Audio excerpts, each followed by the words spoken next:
Hello, everybody, and welcome to another episode of Ask Jameen. I'm Nicci Willis, and I'm Jameen. And the first thing is, you're probably wondering why our faces and our outfits do not match the thumbnail. I will tell you why, okay? Because we had technical difficulties at the beginning of the video when we were recording the other day. And as I was going through and editing it, I realized, oh shoot, we need to retake this. So we are retaping the first half of the podcast, and then it will switch over to the podcast that came out correctly. All right. And if you're watching this, thank you so much for hanging in there with us. We love you guys. Thanks so much for supporting us. And if you haven't subscribed, make sure you go ahead and do that. You're always going to get the Willis team, honey. That is it. That is what it is. But we love serving you guys, and we love giving you guys good content. So make sure you subscribe, and here we go.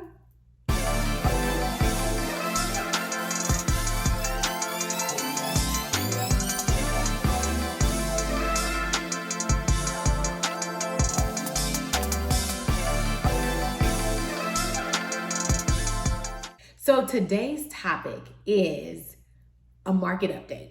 We are just gonna do a market update, and then we are going to tell you how that relates to everything that's going on and how you should prepare should you want to purchase or sell your home in the spring and leading into the summertime. All right, so we're gonna give the market or the housing market update. Again, this is for Las Vegas, because we're in Las Vegas, and it is right now, it is March 2022. So the way the housing market update report comes out is that it's a reflection of what has happened the past month or the previous month. So this is February 2022 numbers. We are in March. We're sharing those numbers with you, and hopefully it will give you some great insight on what to prepare for as you're preparing to either buy, sell, or possibly invest in and grow your investment portfolio. Also, we're gonna be doing single family units. So I've got my notes down here. There are numbers for condos and townhomes, but for the simplicity of everything, we're just gonna be talking about single family homes. And if you are interested in the condo and townhome numbers, go ahead and put it in the comments below. We would love to schedule something with you and then talk about those numbers and how it relates to you. So we'd still love to help. Okay, here we go. Babe, are you ready? I'm ready. All right, let's go. So for single family homes, and I'm gonna put the graph right here, okay? So yeah, right there. All right, so for single family homes, 2,514 units sold last month. All right, that is actually a decrease from last year's previous numbers of it's almost a little over 9% decrease in homes that sold. However, the median price of units that sold, $450,000. I'm gonna say that again. The median price for single family homes, $450,000. Now, that is a almost 27% increase from February 2021. That's big. That is a big number. That is a big number. Now, babe, when it comes to what you've seen in the past, because I know you've got, over 24 years of experience. When it comes to what we've seen in the past, as far as the increase in price, what have you seen in the past? This is almost 27% increase from a year. Yeah, so good appreciation is like 10%. Wow. You know what I mean? 8, 9, 10. So that's like normal like good appreciation. Okay. So when you're talking to, your double digits and your high double digits, not 10%, but over 20%, that's like super, inflation. And it depends on area too. So like in the Midwest, appreciation is a little bit lower, but because of low inventory, COVID, things like that, even the Midwest and the South is seeing record-breaking appreciation. So a normal good appreciation is like 10% or 8%. Gotcha. So, average back in the day could have been 5-6%. So 25-26% is just It's really high. record. Yeah. Yeah. And also to put it in perspective, okay, so we in Las Vegas, we crossed over to 400,000 in late summer, early fall of 2021. So in around, I believe it was like August, September-ish, it crossed over, the median price crossed over to 400,000. So now we're at 450,000 with no signs of it really slowing down or stopping or even coming down right now. So for those of you who are looking for that market to crash and you're hanging in there for the market to crash, what data is showing us, and I don't believe in, trying to predict and things like that, unless it just has the data in front of me. What data is showing is that it's continuing to increase and there's really no signs of it stopping or slowing down right now. Yeah, if you put it in nice round numbers on the low level, 100,000. Back in the day, you could buy a house for $100,000. So $100,000, a house that was $100,000 is now $125,000. Wow. To put it on a high perspective, $1 million house is now $250,000 higher. Yeah. So let's say you were looking for a house and the price was $1 million. Yeah. It's now $1.2. Yeah. $250,000 higher. Wow. Interesting. Now, when we look at the median price of new listings, so these are homes that are just now coming on the market, it's even higher. So the 450 was the median price of the units that have sold. But what's coming on the market is 465,000. That's the median price of new listings. And that is a 28.5% increase from last year's numbers. Even bigger, it's like moving the goalposts further. Yeah. So this is what we want to share with you guys. Of course, the units available, you can see on the graph here, 1,741 units. So a slight bump, a slight increase from what was available this time last year. And as far as what's available, about a seventh of a month is available. So, I mean, if you're, I guess, looking at like maybe 20, 21 days or something like that, I believe, is what is available right now. And that's what's, as far as what your inventory is. So not even a whole full month. So when you hear the terms, low inventory, that's what we're talking about. What we're saying is we don't even have a whole month's worth of inventory that is available and that's out there. Yeah. All right. So we've given you the snapshot. Now we're going to flip back over to what was recorded the other day, and which is what is still pretty good, I think. So you guys stay tuned and we're going to flip over to what was recorded yesterday. Check it out. I want to prepare everybody as well. Last year was COVID. Our numbers were affected by COVID. So we're kind of, from a real estate perspective, I feel like, yes, things are still being affected by COVID. Of course, we're also now being affected by the war. Russia calling war on the Ukraine. But I did read, I can't remember what the source was, but I would venture to say that, this has some merit to it about investors.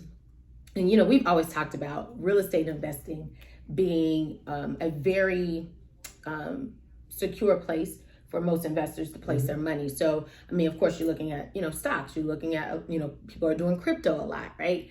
But real estate is the one thing that cannot be destroyed.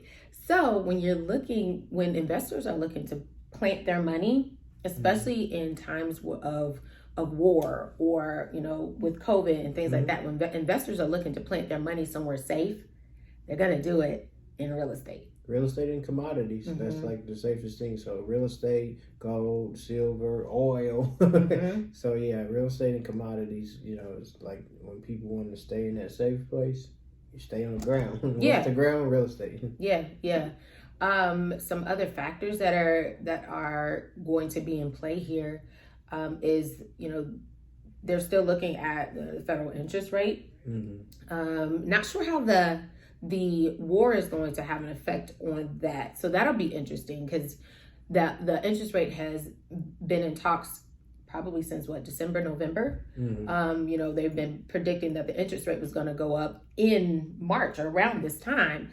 And we have seen some slight increases in the interest rate, but it hasn't. We have seen some slight increase in the interest rate, but I don't think it's been, as crazy as we had initially anticipated. And that could be because of, the war and all the other things, which gas prices, of course, are going up, and grocery shopping. So the cost of living is going up a little bit more. So there's a factor on that as well.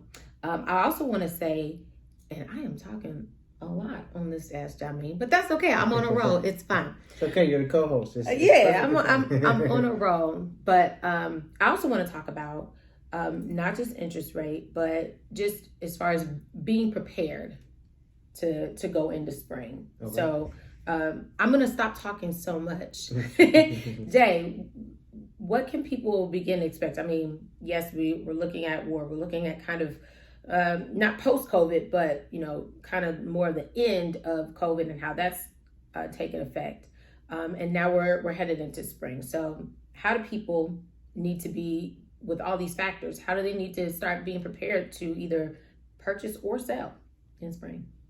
So spring is always the busiest time of the year. So despite COVID, a war, when we had the Iraq war and things like that, it was still spring. So spring is still the busiest time of the year. Right. And people are already preparing for spring. And if they aren't, now's the time to get prepared. So to say what's busy, about 75% of all the real estate transactions that are going to happen this year happen from like April to October. So the biggest thing that you want to consider is everybody wants to move that have children, for the most part, in between the school years. Okay.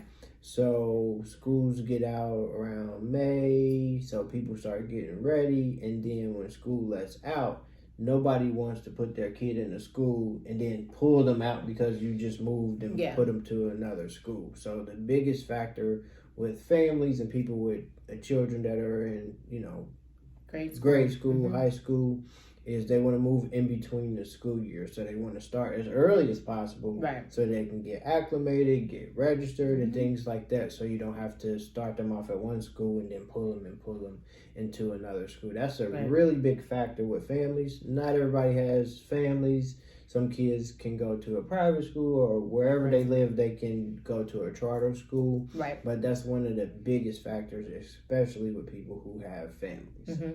How do you feel like the inventory might affect that? With spring, right now we're in a seller's market where there's low inventory. So it's going to be the same, but it's going to be magnified. So spring, a lot more houses are going to come up available, as within every spring. Yeah. Unfortunately. Yeah, regardless of COVID. Regardless of COVID. Even the war, things like that. Right. It's going to be an influx. So I just want y'all to know that, because that's... Yeah. So it's still going to be imbalanced. So if you take it in, let's say, right now, there's 10 houses on the market right now. It's going to go from 10 to 50 houses on the market. On the buyer end, though, it's going to go from, if there's 10 houses on the market right now, let's say there's 50 buyers on the market right now. It's going to go from 50 to 100. Yeah. So it's still going to be more... Still going to be a seller's market. Yeah, still going to be a seller's market. Inventory still going to be low. It's still going to be competitive. So it's going to be more properties going to come on the market, but also it's going to be a lot more buyers coming to look too. So you're going to have competition on the buying end, but more houses are going to come available, but it's still unbalanced. It's still a seller's market. Yeah. I think to that point, we've talked about it before, but when I mentioned the interest rate, what the interest rate does is, if the interest rate were to increase, basically that would move the goal line for a lot of buyers, making a lot less buyers be able to buy at that time. Right. So thus making it less competitive, More balanced. and more balanced in a seller's market. So that's why we were kind of looking, and that could still happen, and that's why we're kind of keeping our eye on the interest rate. Again, I think the cost of living, gas prices, and things like that are kind of slowing that down. But if you are looking to purchase, I think what's going to be good for you is to go ahead and talk to a loan officer now, so that you are on their radar, that they are on your radar, and then they can explain to you what's going on with the interest rate and how, making a move now versus later may affect, what your payment's going to look like and things like that. Yeah. So, the second factor is spring. When you think about spring, what do we always think about? Spring cleaning. Yes. So it's the perfect time to prepare your house to go on the market. From a cleaning standpoint, absolutely. You can open up windows. You can have a screen door open because the weather is a little bit warmer. It's not super hot right now, especially like where we live in Las Vegas. It's not super hot, so it's time to get outside and do some yard work and things like that. Yeah. Instead of it being 100 degrees outside. Now, if you live in, Chicago, New York, Midwest, it's not cold, when springtime happens, so you can get outside and not be cold. So it's kind of like it's the same goal, but you're dealing with not super hot versus not cold anymore. So it's the perfect time to paint. If you need to paint outside, it has to be 50 degrees or higher to paint outside. It's the perfect time to prepare your house, whether you're doing some home improvements, yard work, plant flowers, mulch, things like that, to prepare a house to go on the market. And so that's why it's the busiest time of the year, because people can get out and actually prepare a house to go on the market. Absolutely. Also, as a listing agent, I like to go to the property. So if you are looking at, selling your house very soon, go ahead and contact a realtor so that we can come out, look at the property, we can kind of keep our eye on, okay, this could use a fresh coat of paint, look at maybe changing the decor a little bit. Right. I would be happy to do that. In fact, I love to do that, because that way I can tell you what buyers are looking for. You don't have to guess. You don't have to say, well, maybe we should, spend all this money in this kitchen and do X, Y, Z. Let me come in there, let me take a look at it. And then I can tell you, hey, make these few changes and everything like that. Also, starting early enough will give you time. It'll give you time to go ahead and prepare. Maybe if you need to save up a little bit of money to put some work in a certain part of your home, then you can definitely do that. But that's just a tip for you if you are selling your home. If you do want to sell your home and you live in Las Vegas, go ahead and give us a call. 702-249-9061. We'd be happy to help, or just comment below. We love talking to you guys and answering all your questions and your comments. So, all right. Anything else? This was a quick one, but we just wanted to give you a quick market update, let you know, guys, that spring is coming. So if you are looking to buy, if you're looking to sell, go ahead and let's get moving. We would love to help you out here if you live in Las Vegas. If you're getting ready to buy, go ahead and reach out to a loan officer. We know a lot of loan officers, a lot of great loan officers. So if you need help getting referred to some loan officers, we can definitely help you with that as well.